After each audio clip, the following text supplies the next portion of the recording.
Oh, people are starting to come in. Look at that. Excellent. 55. Wow, they're just pouring in. This is great. I'm so excited. So anyway, welcome everybody to Rochester Lifestyle Medicine Institute. My name is Dr. Ted Barnett, and I'm going to do this welcome again in another minute when everybody else is on here. Looks like we're over 100 people now. Fantastic, fantastic. So I am Dr. Ted Barnett. I am the founding president of Rochester Lifestyle Medicine Institute, and I'm so excited that you're all here. I am out in my gazebo in our backyard in Rush, New York, which is outside of Rochester, and just having a great time seeing all these names popping up on the screen.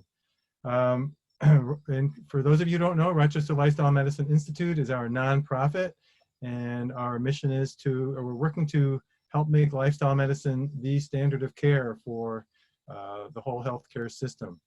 And we have a lifestyle as medicine lecture series that we've been running for 3 or 4 years now. And tonight's presentation by Dr. Michael Greger is part of that lifestyle as medicine lecture series.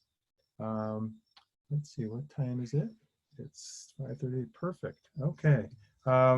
As you know, we have been around since 2015, and we got started running CHIP programs, the Complete Health Improvement Program. We now have our own 15-day whole food plant-based jumpstart, which we started a couple of years ago, and now because of Zoom, we're able to do it all over the country and all over the world, and we have people signing up from everywhere now, so very exciting. Before we get started with Dr. Michael Greger, let me tell you a little bit about him.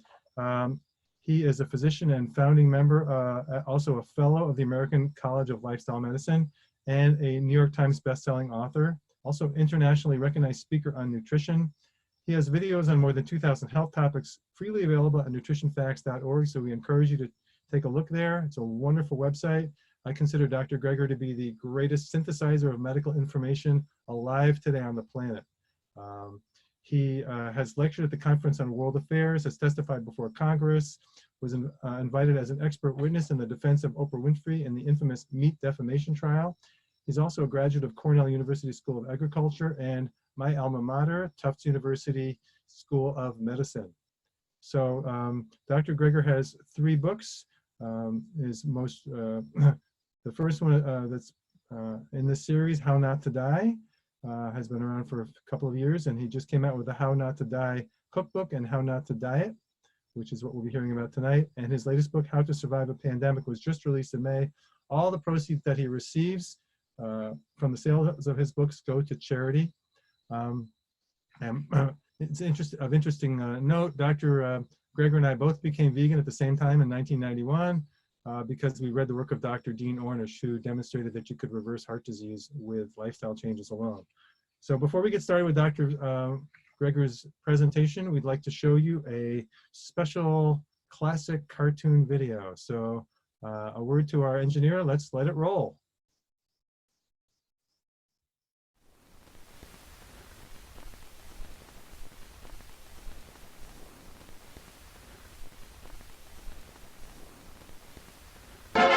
Is there any spinach in the house? Yeah, here they are, Popeye!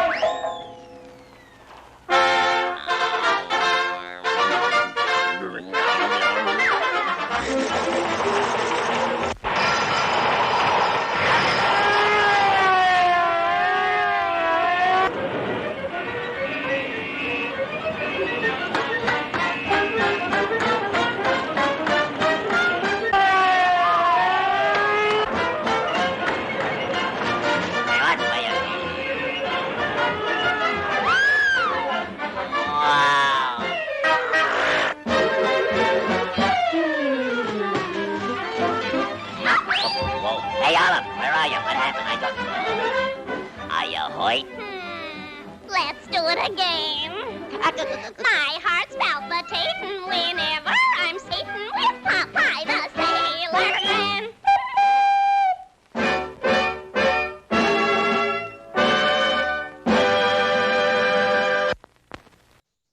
So thanks for running that early endorsement of eating lots of greens, and we advocate eating tons and tons of greens all day long if possible, just the way Dr. Esselstyn advocates. So it worked for Popeye, it can work for the rest of us. Why don't we give a big warm welcome to Dr. Michael Greger!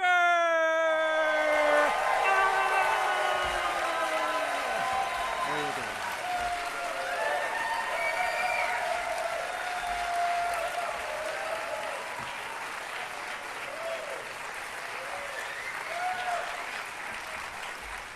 Surely if there was some safe, simple, side effect-free solution to the obesity epidemic, we would know about it by now, right?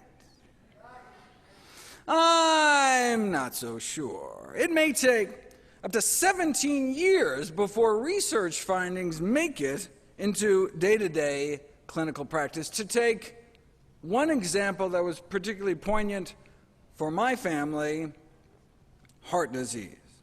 You know, decades ago, Dr. Dean Ornish and colleagues published evidence in one of the most prestigious medical journals in the world that our leading cause of death could be reversed with diet and lifestyle changes alone, yet hardly anything changed.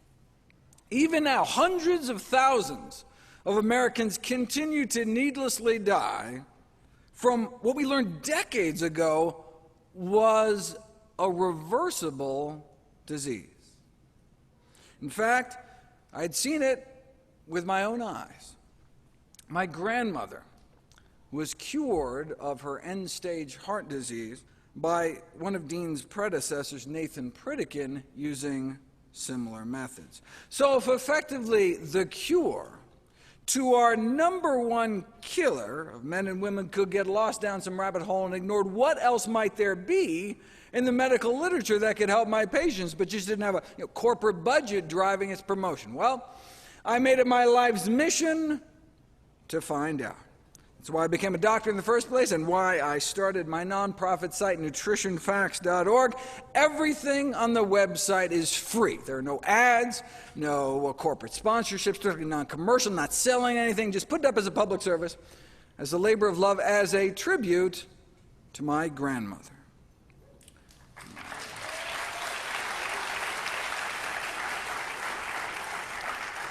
New videos and articles nearly every day on the latest in evidence-based nutrition. What a concept. Okay, so what does the science show is the best way to lose weight? If you want testimonials and before and after pictures, you have come to the wrong place. I'm not interested in anecdotes. I'm interested in the evidence. When it comes to making decisions as life and death important as the health and well-being of yourself and your family, there's really only one question. What does the best available balance of evidence show right now? The problem is that even just sticking to the peer-reviewed medical literature is not enough, as false and scientifically misleading, unsupported beliefs about obesity are pervasive, even in scientific journals. The only way to get at the truth, though, then, is to dive deep into the primary literature and read all the original studies themselves, but who's got time for that? There are more than 500,000 scientific papers on obesity, with 100 new ones published every day. Even researchers in the field might not be able to keep track beyond their narrow domain. But that's what we do at nutritionfacts.org. We comb through tens of thousands of studies a year, so you don't have to. Very nice. And indeed, we uncovered a treasure trove of buried data. Like today, I'll cover simple spices. For example, proven in randomized, double-blind, placebo-controlled trials to accelerate weight loss for pennies a day. But with so little profit potential, it's no wonder these studies never saw the light of day. The only profiting I care about, though, is your health. That's why 100% of all the proceeds I receive from all my books and DVDs and speaking engagements are all donated to charity. I just want to do for your family what Pritikin did for my family. But wait, isn't weight loss just about eating less and moving more. I mean, isn't a calorie a calorie? That's what the food industry wants you to think. The notion that a calorie from one source is just as fattening as any other is a trope broadcast by the food industry as a way to absolve itself of culpability. Coca-Cola itself even put an ad out there emphasizing this one simple common sense fact. As the current and past chairs of the Harvard's nutrition department put it, this central argument from industry is that the overconsumption of calories from carrots would be no different than the overconsumption of calories from soda. If a calorie is just a calorie, why does it matter what we put in our mouths? Let's explore that example of carrots versus Coca-Cola. It's true that in a tightly controlled laboratory setting, 240 calories of carrots, 10 carrots, would have the same effect on calorie balance than the 240 calories in a bottle of Coke. But this comparison falls flat on its face out in the real world. Right? You could chug those liquid candy calories in less than a minute, but eating 240 calories of carrots would take you more than 2.5 hours of sustained, constant chewing. Not only would your jaw get sore, but 240 calories of carrots is like 5 cups. You might not even be able to fit them all in. Right? Our stomach is only so big. Once we fill it up, stretch receptors in our stomach wall tell us when we've had enough. But different foods have different amounts of calories per stomachful, right? Some foods have more calories per cup, per pound, per mouthful than others. This is the concept of calorie density, right? The number of calories in a given amount of food. 3 pounds is about what the average American eats in a day.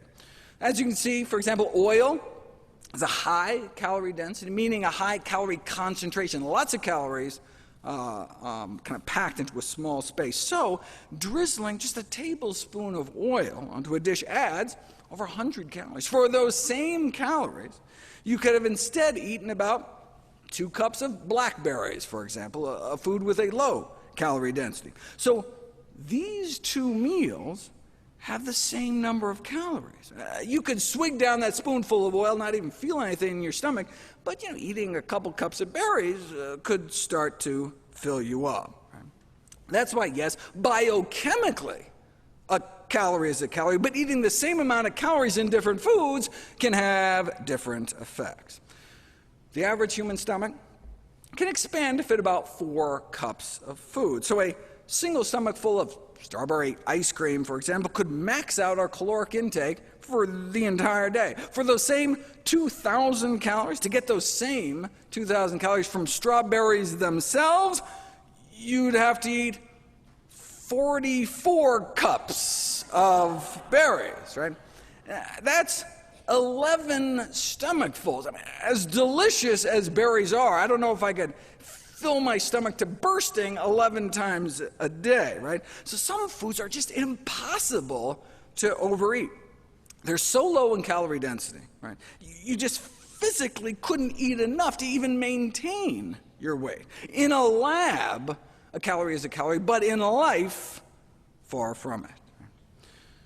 Traditional weight loss diets focus on decreasing portion size, but these, we know these eat less approaches can leave people feeling hungry and unsatisfied. A more effective approach may be to shift the emphasis from restriction to positive eat more messaging of increasing intake of healthy, low-calorie density foods. But you don't know until you put it to the test. Very nice.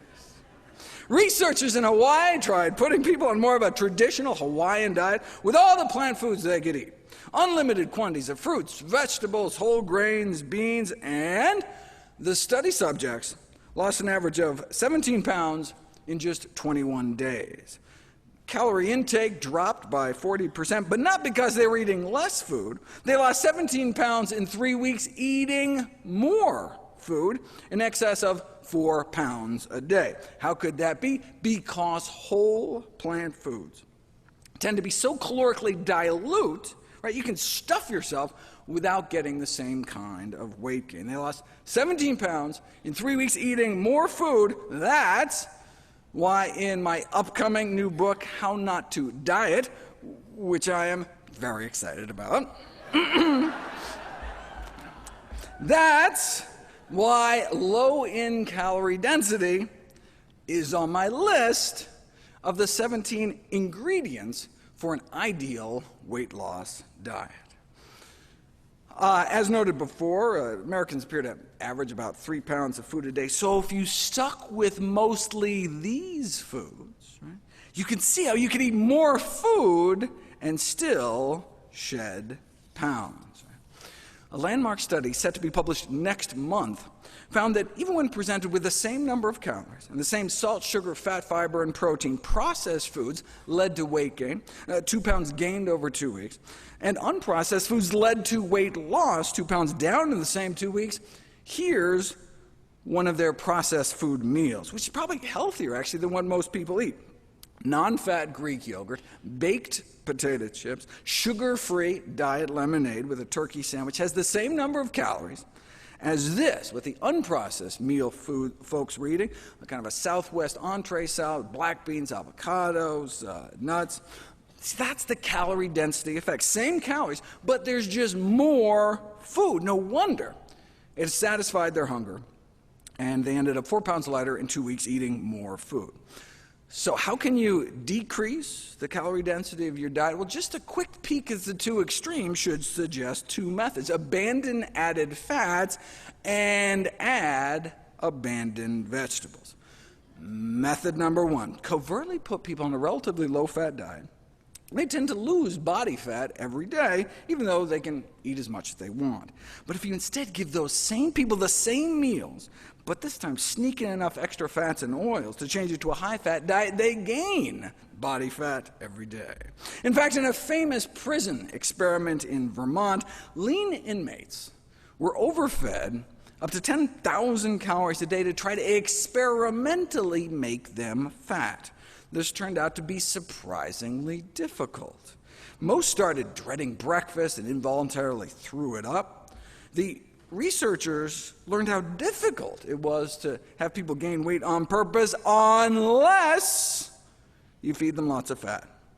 To get prisoners to gain 30 pounds on a regular diet, it took about 140,000 excess calories per a certain amount of body surface area. To get the same 30-pound weight gain just by adding fat to their diets, all they had to do was feed them about an extra 40,000 extra calories. When the extra calories were in the form of straight fat, it took as many as 100,000 fewer calories to gain the same amount of weight. A calorie is not a calorie. It depends on what you eat. In this case, lowering fat content effectively made up to 100,000 calories disappear. That's why low in added fat is on my list of ideal weight loss ingredients as well. There are, however, 2 important exceptions. Processed foods with reduced fat claims are often so packed with sugar that they can have the same number of calories as a higher fat product. Right? Snackwell's fat-free cookies, for example, at 1,700 calories per pound, are as calorie dense as a cheese Danish. The other exception to the low-fat rule is that vegetables are so calorically dilute that even a high-fat veggie dish, like some oily broccoli with garlic sauce or something, tends to be less calorie dense overall, which brings us to the second strategy for lowering calorie density. Instead of sneaking out fat, sneak in vegetables. The biggest influence on calorie density is not fat, but water content. Since water adds weight and bulk without adding calories, the most calorie-dense foods and the most calorie-dense diets tend to be those that are dry. Some vegetables, on the other hand, are more than 95% water. And not just, iceberg lettuce. Cucumbers, celery, turnips, cooked Napa cabbage, bok choy, summer squash, zucchini, bean sprouts, and bamboo shoots can top out at 95% water. They're basically just water in vegetable form. Right? A big bowl of water-rich vegetables is practically just a big bowl of trapped water. Right? The effect on calorie density is so dramatic, the food industry wants in on the action. They figured they could use nanotechnology to structure a solid processed food similar to a celery stalk with self-assembled water-filled nanocells or nanotubes. No need, as Mother Nature beat you to it.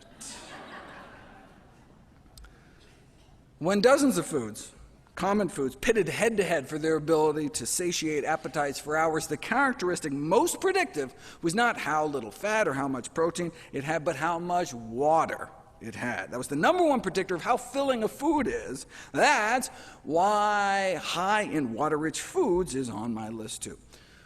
Water-rich foods like vegetables topping the charts, with most more than 90% water by weight, followed by most fresh fruit, coming in around the 80s. Starchier vegetables, whole grains, and canned beans are mostly 70s, meaning 3/4 of their weight, pure water. In general, when it comes to water-rich foods, most whole plant foods float towards the top, most animal foods fall somewhere in the middle, and most processed foods sink to the bottom. In a famous series of experiments, researchers at Penn State decided to put water-rich vegetables to the test. Study subjects were served pasta and told to eat as much or as little as they'd like, and on average they consumed about 900 calories of pasta. Now, what do you think would happen if as a first course you gave them 100 calories of salad, composed largely of lettuce, carrots, cucumber, celery, and cherry tomatoes? Would they go on to eat the same amount of pasta and end up with a 1,000-calorie lunch, 900 plus 100? Or would they eat maybe 100 fewer calories of pasta, effectively canceling out the added salad calories? It was even better than that. They ate more than 200 fewer calories of pasta. Thanks to the salad, 100 calories in, 200 calories out. Right? So in essence, the salad had negative 100 calories. Preloading with vegetables can effectively subtract 100 calories out of a meal. Right? That's how you can lose weight, by eating more food. Of course, the type of salad matters. The researchers repeated the experiment, this time added a fatty dressing, extra shredded cheese, which quadrupled the salad's calorie density. Now, eating this salad as a first course didn't turn a 900-calorie meal into one with less than 800 calories. Instead, it turned it into a meal with calories in the quadruple digits. Right? It's like preloading pizza with garlic bread. Right? You can end up with more calories overall. Okay, so what's the cutoff? Studies on preloading show that eating about a cup of food before a meal decreases subsequent intake by about 100 calories. So to get a negative calorie effect, the first course would have to contain fewer than 100 calories per cup. Right? As you can see in the chart, this includes most fresh fruit and vegetables, but having something like a dinner roll would not work. But hey, give people a large apple to eat before that same pasta meal, and rather than consuming 200 calories less, it was more like 300 calories less. So, how many calories does an apple have? It depends on when you eat it. Before a meal, an apple could effectively have about negative 200 calories. You can see the same thing, giving people vegetable soup as a first course. Hundreds of calories disappear. Right? One study tracked people's intake throughout the day, even found that overweight subjects randomized to pre-lunch vegetable soup not only ate less lunch, but deducted an extra bonus 100 calories at dinner too, a whole 7 hours later. Right? So the next time you sit down to a healthy soup, you can imagine calories being veritably sucked out of your body with every spoonful. Even just drinking 2 cups of water before a meal immediately caused people to cut about 20% of calories out of the meal, taking in more than 100 fewer calories. No wonder overweight men and women randomized to 2 cups of water before each meal lost weight 44% faster. 2 cups of water before each meal, 44% faster weight loss. That's why so-called negative calorie preloading is on my list of weight loss boosters, which are all the things I could find that can accelerate weight loss kind of regardless of what you eat the rest of the time. Negative calorie preloading just means that starting a meal with foods containing less than 100 calories per cup. That can include many fruits, vegetables, soup, salad, or simply a tall glass of water. Anything we can put on that first course salad to boost weight loss even further? Well, in my Amping AMPK section, I talk about ways to activate an enzyme known as the fat controller. Its discovery is considered one of the most important medical breakthroughs in the last few decades.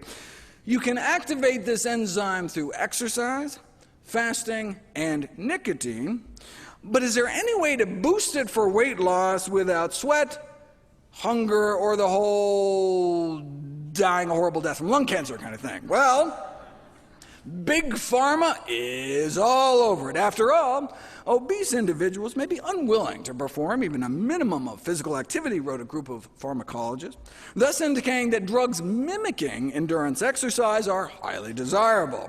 So it's crucial that oral compounds with high bioavailability are developed to safely induce chronic AMPK activation for long-term weight loss and maintenance.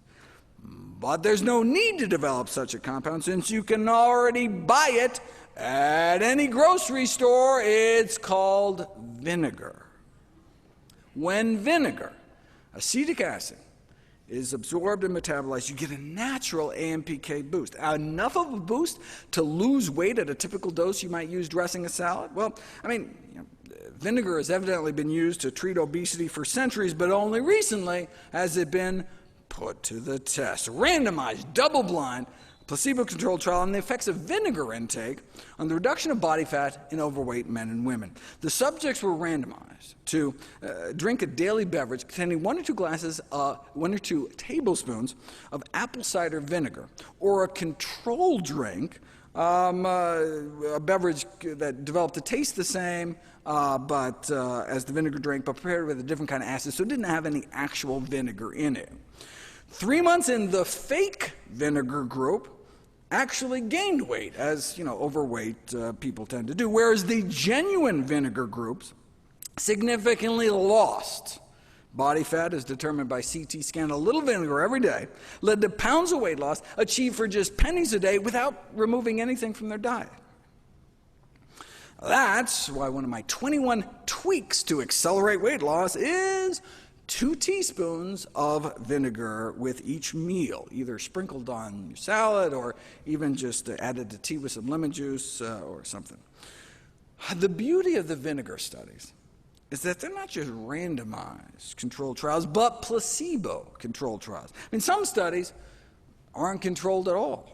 Women asked to eat a ripe tomato before lunch every day for a month, lost about 2 pounds, but without a control group, you don't know if the tomato had anything to do with it. Just being enrolled in a weight loss study where you know they're going to come back and weigh you in a month can have people change their diets in other ways. Right? I mean, it's certainly possible. I mean, tomato is 95% water, so you'd be filling up a fist-sized portion of your stomach with only about 15 calories before a meal. So, I mean, it's certainly possible, but we'd need a better study to prove it for weight loss.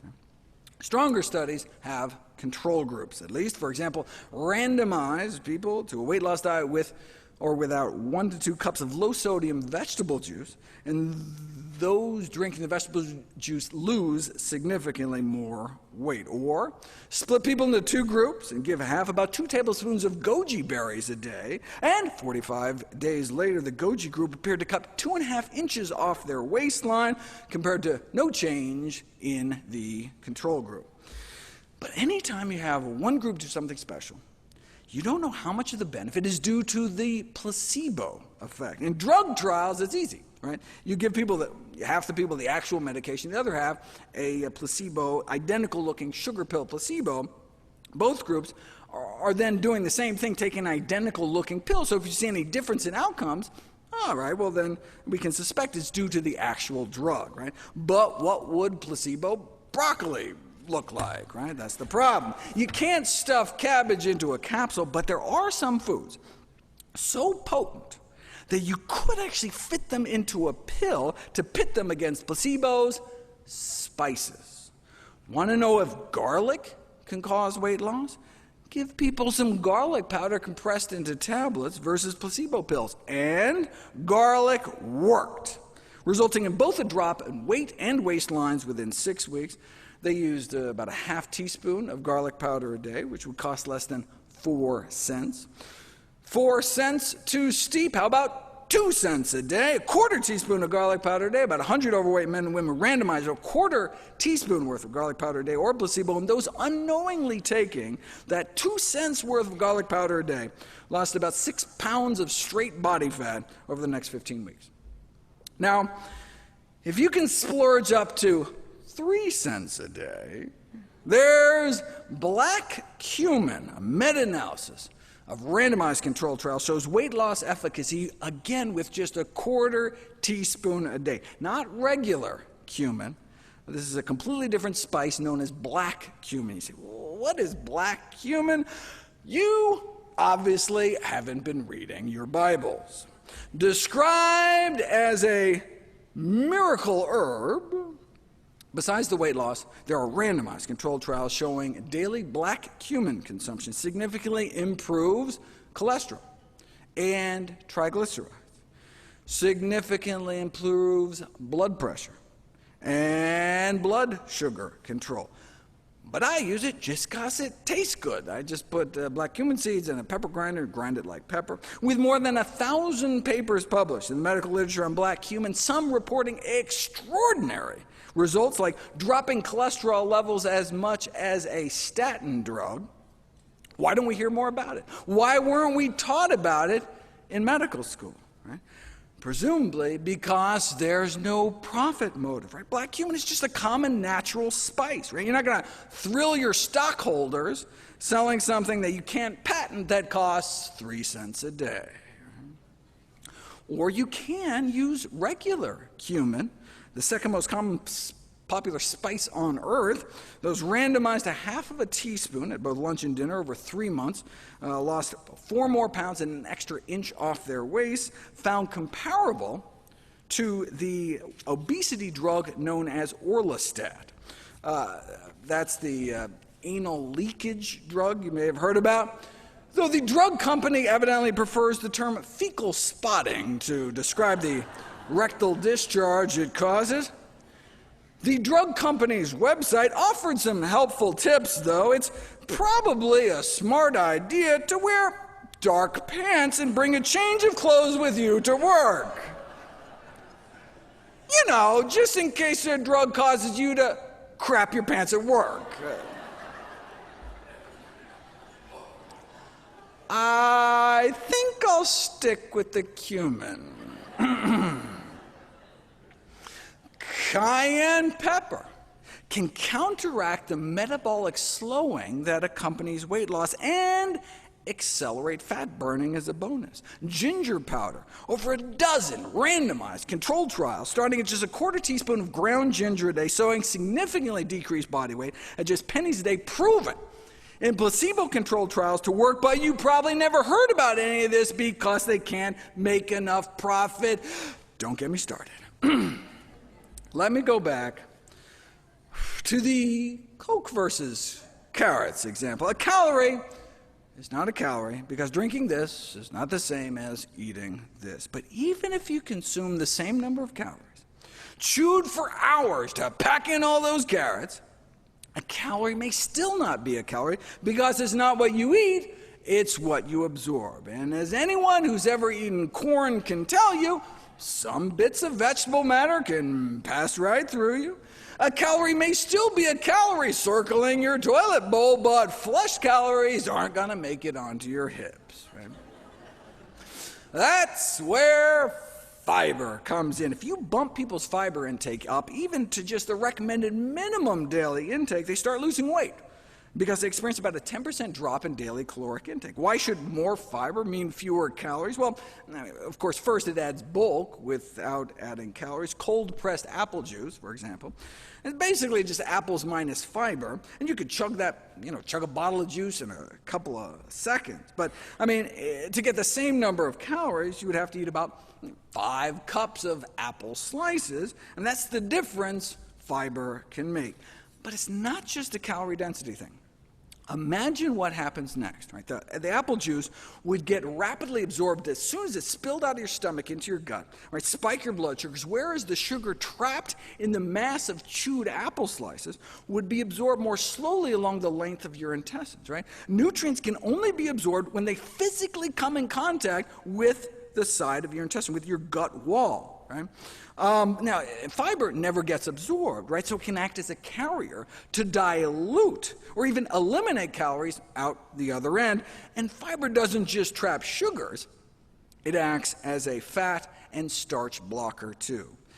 Those on the standard American diet lose about 5% of their calories through their waste every day. But on a higher fiber diet, we double that. It's not what you eat, but what you absorb. So you can lose weight on a high-fiber diet eating the exact same number of calories simply because some of those calories get trapped, get flushed down the toilet, and never make it into our system. And it's not just the calories in the high-fiber foods themselves that are less available. High-fiber foods trap calories across the board, right? So eat a Twinkie on a high-fiber diet, and you absorb fewer Twinkie calories. It's like every calorie label you look at gets instantly discounted when you're eating lots of fiber-rich foods, which is why it makes it onto my list. My section on other fat-blocking foods starts out with a command to eat your Thylakoids doctor's orders. What on earth is a thylakoid? Just the source of nearly all known life and the oxygen we breathe. No biggie. Thylakoids are where photosynthesis takes place, the process by which plants turn light into food. Thylakoids are the great green engine of life, microscopic sac-like structures composed of chlorophyll-rich membranes concentrated in the leaves of plants. When we eat thylakoids, when we bite into a leaf of spinach or something, those green leaf membranes don't immediately get digested. They last for hours in our intestines, and that's when they work their magic. Thylakoid membranes bind to lipase. Lipase is the enzyme in our body that our body uses to digest fat. So if you bind the enzyme, you slow fat absorption. But if all the fat is eventually absorbed, I mean, what's the benefit? Location, location, location. There's a phenomenon known as the ileal break. The ileum is the last part of the small intestine before it dumps into your colon. And when undigested calories are detected that far down in your intestines, your body thinks, oh, I must be full from stem to stern, and puts the brakes on eating more by dialing down your appetite. This can be shown experimentally. You insert a 9-foot tube down people's throats and drip in any calories, fat, sugar, protein, and you can activate the ileal brake. So then you sit them down to an all-you-can-eat meal, and compared to the placebo group, who had just gotten a squirt of water down the tube, people eat about 100 calories less. Right? You just don't feel as hungry. You feel just as full, eating significantly less. That's the ileal brake in action. This can then translate into weight loss. Randomize overweight women on a diet to green plant membranes, in other words, just covertly slip them some powdered spinach, and they get a boost in appetite-suppressing hormones, a decreased urge for sweets. Yes, indeed, spinach can cut your urge for chocolate. And boom, accelerated weight loss, all thanks to eating green. The actual green itself, the chlorophyll-packed membranes in the leaves. Now, the researchers use spinach powder just so they can create convincing placebos, but you can get just as many thylakoids eating about a half a cup of cooked greens, which is what I recommend people eat 2 times a day in my daily dozen checklist of all the healthiest of healthy things I encourage people to fit into their daily routine. In the Journal of the Society of Chemical Industry, a group of food technologists argue that given their fat-blocking benefits, thylakoid membranes could be incorporated into functional foods as a new promising appetite-reducing ingredient, or You can just get them the way Mother Nature intended. Which greens have the most? You can tell just by looking at them. Because thylakoids are where the chlorophyll is, the greener the leaves, the more potent the effect. So go for the greenest green greens, the darkest green greens you can find. Where I shop, that's the lacinato, aka dinosaur kale.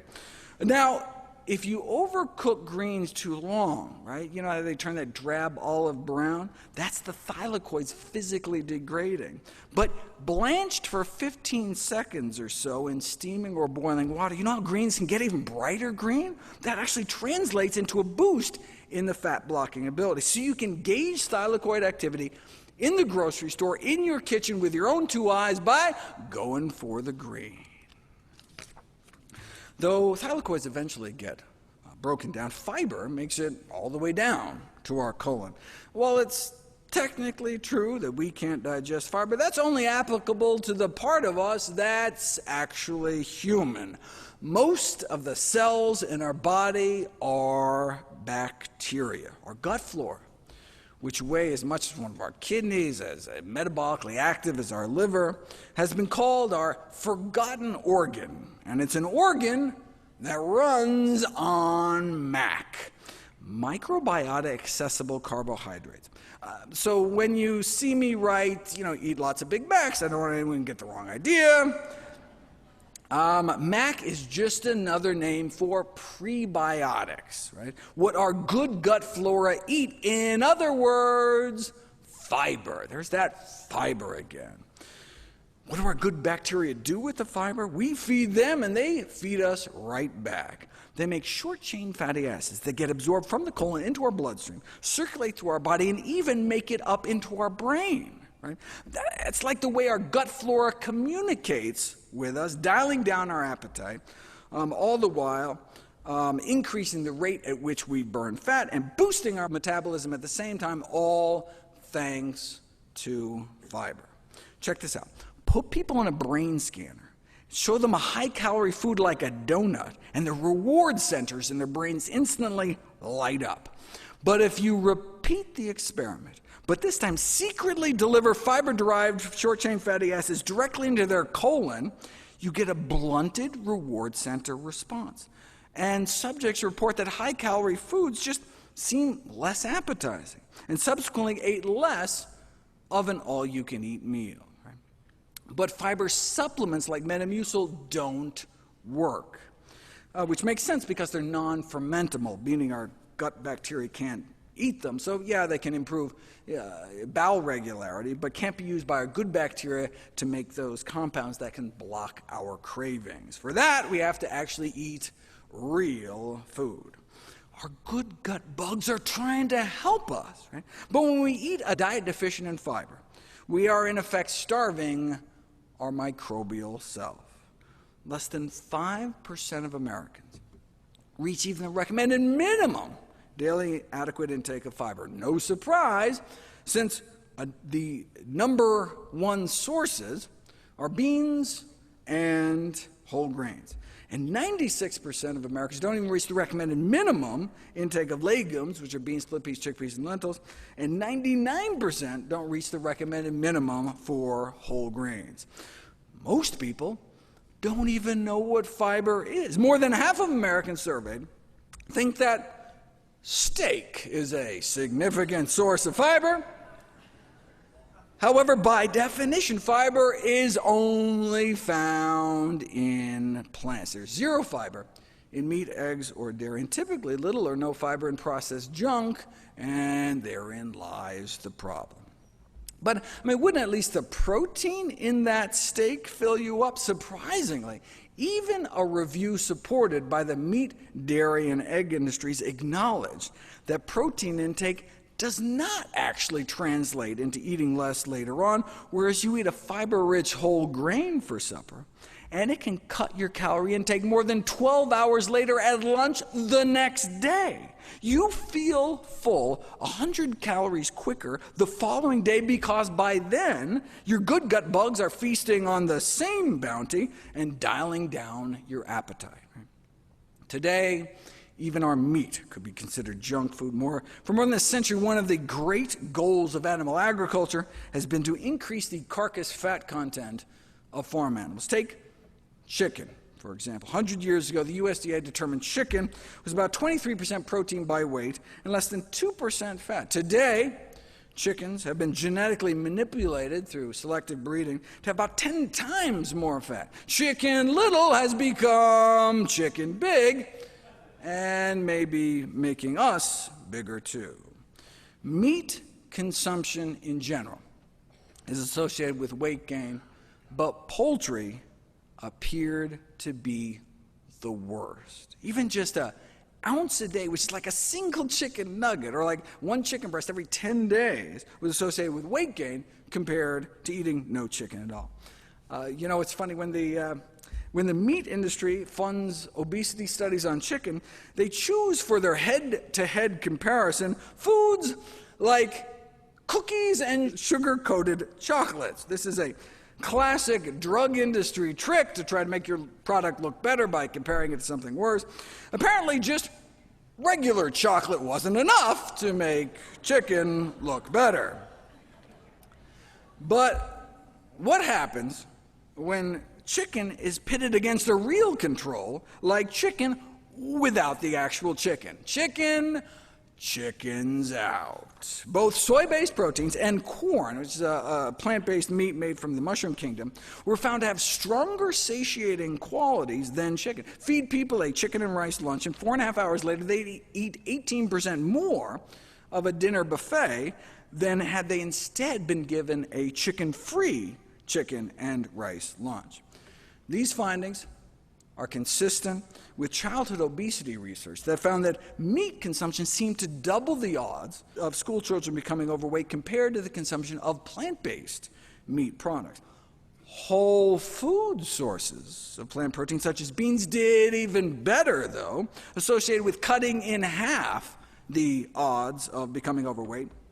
So that's why I consider these kinds of plant-based meats more of a useful stepping stone towards a healthier diet rather than the kind of end-game goal ideal. Part of the reason plant-based meats may be less fattening is they cause less of an insulin spike. A meat-free chicken like corn causes up to 41% less of an immediate insulin reaction. It turns out animal protein causes almost exactly as much insulin release as pure sugar. Just adding some egg whites to your diet can increase insulin output as much as 60% within 4 days. And fish may be even worse. Why would adding tuna to mashed potatoes spike up insulin levels, but adding broccoli instead cut the insulin response by about 40%? It's not the fiber, since giving the same amount of broccoli fiber alone provided no significant benefit. So why does animal protein make things worse, but plant protein make things better?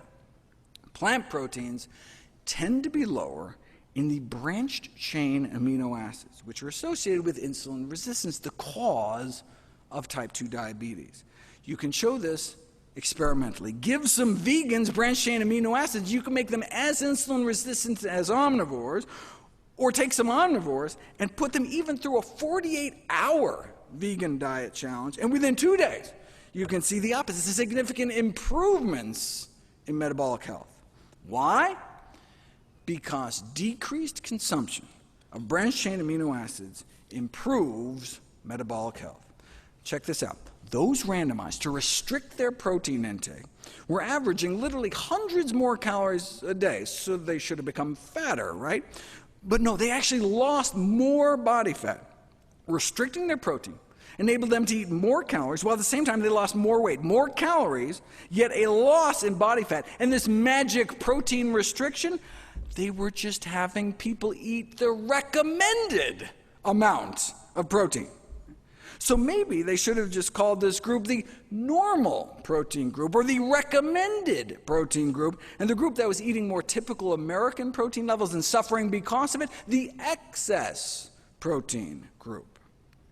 given the metabolic harms of excess branched-chain amino acid exposure, leaders in the field have suggested the invention of drugs to block their absorption, to promote metabolic health and treat diabetes and obesity without reducing caloric intake. Or we can just try not to eat so many branched-chain amino acids in the first place. They are found mostly in meat, including chicken and fish, dairy products, and eggs, perhaps explaining why animal protein is associated with higher diabetes risk, whereas plant protein appears protective.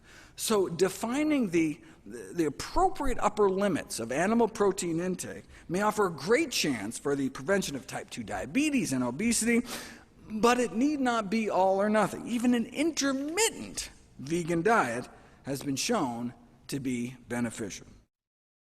If there was one piece of advice that sums up the recommendations in my upcoming book, it would be wall off your calories. Animal cells are encased only in easily digestible membranes, which allows the enzymes in our gut to effortlessly liberate the calories in a steak, for example. Right? Plant cells, on the other hand, have cell walls that are made out of fiber, which present an indigestible physical barrier, so many of the calories remain trapped. Now, processed plant foods, however, fruit juice, sugar, refined grains, even whole grains, if they've been powdered into flour, have had their cellular structure destroyed. Their cell walls cracked open, and their calories are free for the taking. But when you eat structurally intact plant foods, chew all you want, you're still going to end up with calories completely surrounded by fiber, which then blunts the glycemic impact, activates the ileal brake, and delivers sustenance to your friendly flora. So, bottom line, try to make sure as many of your calories as possible, your protein, your carbs, your fat, are encased in cell walls. In other words, from whole, intact plant foods. That's what nature intended to happen millions of years before we learned how to sharpen spears and mill grains and boil sugar cane. Our entire physiology is presumed to have evolved in the context of eating what the rest of our great ape cousins eat, plants. The Paleolithic period, when we started using tools, only goes back about 2 million years. We and other great apes have been evolving since back in the Miocene era, more like 20 million years ago. So for the first 90% of our hominoid existence, our bodies evolved on mostly plants. It's no wonder, then, that our bodies may thrive best on the diet we were designed to eat. So maybe we should go back to our roots. With enough portion control, anyone can lose weight, right? Lock someone in a closet, you can force them to lose as much body fat as you want. Chaining someone to a treadmill, probably have a similar effect. But what is the most effective weight loss regimen that doesn't involve calorie restriction or exercise or a felony? I scoured through the medical literature at all the randomized controlled trials, and the single most successful strategy to date is a diet of whole plant foods. The single most effective weight loss intervention like that ever published in the peer-reviewed medical literature, a whole food, plant-based diet. That works better than anything else studied to date, and no wonder, given what we just learned about fiber and branched-chain amino acids and all that. Okay. Now, I mean, we've known for more than 40 years that those eating predominantly plant-based diets weigh, on average, about 30 pounds less than the general population, but you don't know if it's the diet itself until you put it to the test. In 2017, a group of New Zealand researchers published the Broad Study, a 12-week randomized controlled trial in the poorest region of the country with the highest obesity rates. Overweight individuals were randomized to receive either standard medical care or semi-weekly classes offering advice and encouragement to eat a low-fat diet centered around fruits, vegetables, whole grains, and legumes. And that's all it was, just empowerment and information, empowerment with knowledge. No meals were provided. The intervention group was merely informed about the benefits of plant-based living and encouraged to fit it into their own lives at home. No significant change in the control group, but the plant-based intervention group, even though there were no restrictions on portions, be able to eat freely all the healthy foods they wanted, lost an average of 19 pounds by the end of the 3-month study. 19 pounds, that's a kind of respectable weight loss, but what happened next, right? At the end of those 12 weeks, class was dismissed and no more instruction was given. The researchers were curious to see how much weight the subjects had gained back after being released from the study, so everyone was invited back at the 6-month mark to get reweighed. The plant-based group had left the 3-month study 19 pounds lighter on average, but 6 months later, they were only down about 27 pounds. They got better. The plant-based group had been feeling so good, both physically and mentally, had been able to come off so many of their medications. They were sticking to the diet on their own, and the weight continued to come off. What about a year later? Even in studies that last a whole year, where people are coached to stay on a particular diet for the entire year's time, by the end of the year, any initial weight loss typically tends to creep on back. The PROD study only lasted 3 months, yet after it was all over, those who had been randomized to the plant-based group not only lost dozens of pounds, but they kept it off. They not only achieved greater weight loss at 6 and 12 months than any other comparable trial. That was months after the study had already ended. Right? A whole food plant-based diet achieved the greatest weight loss ever recorded compared to any other such intervention published in the scientific literature. You can read the record-breaking study yourself for free in full at nature.com/articles/NUTD2173, or you can just point your phone camera up at the screen and pick off the QR code. Any diet that results in reduced calorie intake can result in weight loss. I mean, dropping pounds isn't so much the issue. The problem is keeping them off. Right? And a key difference between plant-based nutrition and more traditional approaches to weight loss is that people are encouraged on plant-based diets to eat ad libitum, meaning as much as you eat, as much as you want. No calorie counting, no portion control, just eating. Right? The strategy is to improve the quality of the food rather than restricting the quantity of the food.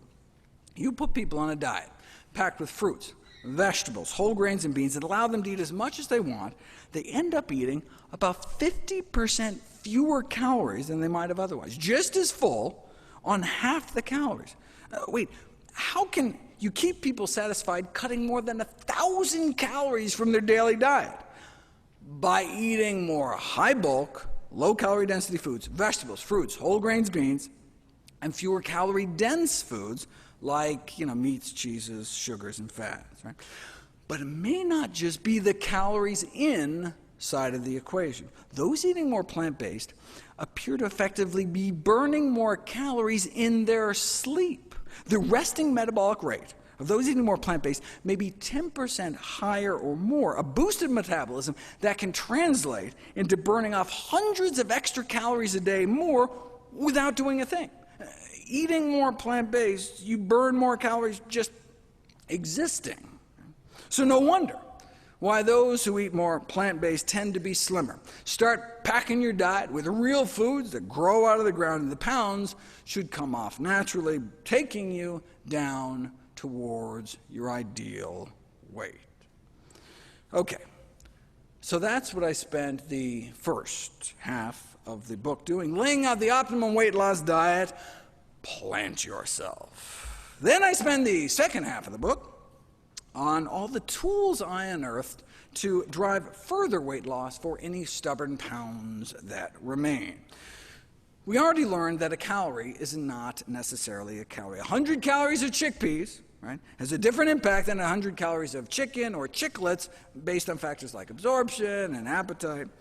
But in this second half, I go a step further and explore how even the exact same foods eaten differently can have different effects. Even if you eat the same amount, even if you absorb the same amount, a calorie may still not be a calorie. It's not only what we eat, but how and when. Just to give you a taste, the exact same number of calories at breakfast are significantly less fattening than the same number of calories at dinner.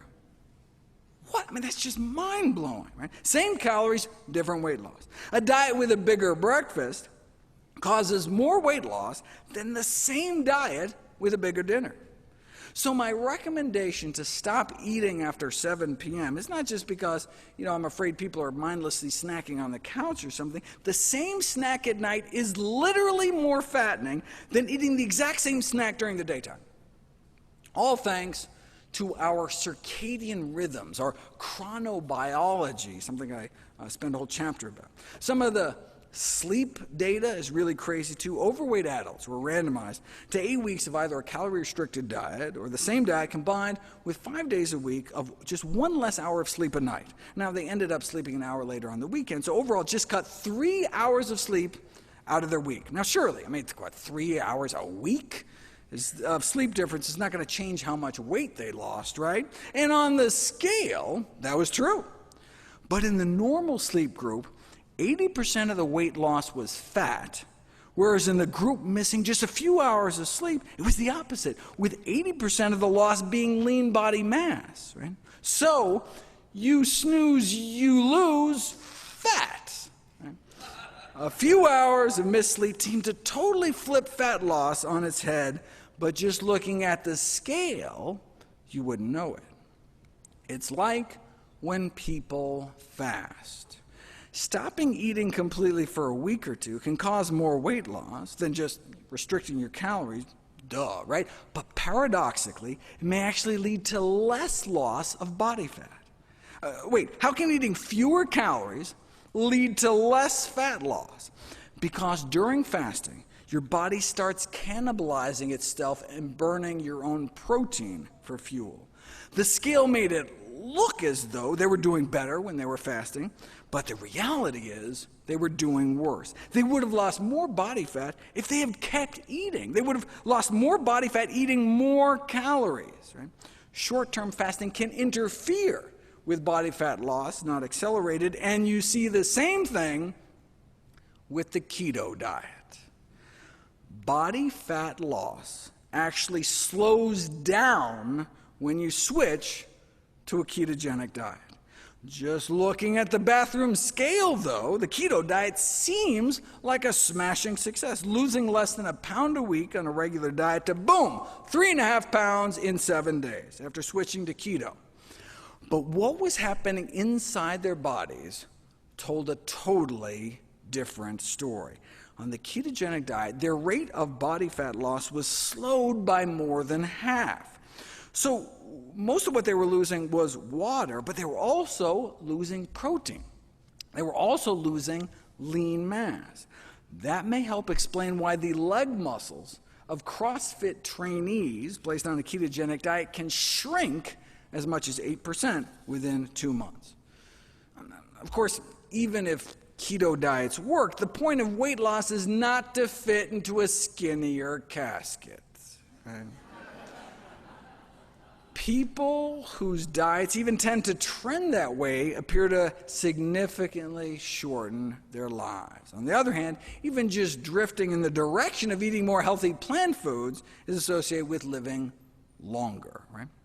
Those going the other way, though, those who start out more plant-based but then add meat to their diet at least once a week, not only appear to double or triple their odds of diabetes, stroke, heart disease, and weight gain, but may also suffer an associated 3.6-year drop in life expectancy. That's going from no meat to just once a week meat or more.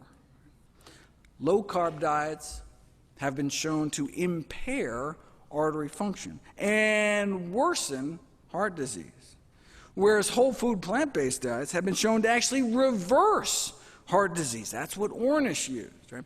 So it appears to be the most effective weight loss diet, just so happens to be the only diet ever proven to reverse heart disease in the majority of patients. Right? My grandma didn't have to die like that. Yeah, no one's grandma has to die like that. If that's all a plant-based diet could do, reverse the #1 killer of men and women, shouldn't that be the default diet until proven otherwise?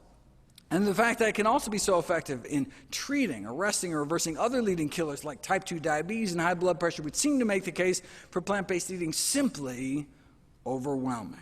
Only one diet has ever been shown to do all that, a diet centered around whole plant foods. You don't have to mortgage your health to lose weight. The single healthiest diet also appears to be the most effective diet for weight loss. After all, permanent weight loss requires permanent dietary change. I mean, healthier habits just have to become a way of life. And if it's going to be lifelong, you want it to lead to a long life. Thankfully, the single best diet proven for weight loss may just so happen to be the safest, cheapest way to eat for the longest, healthiest life. Thank you.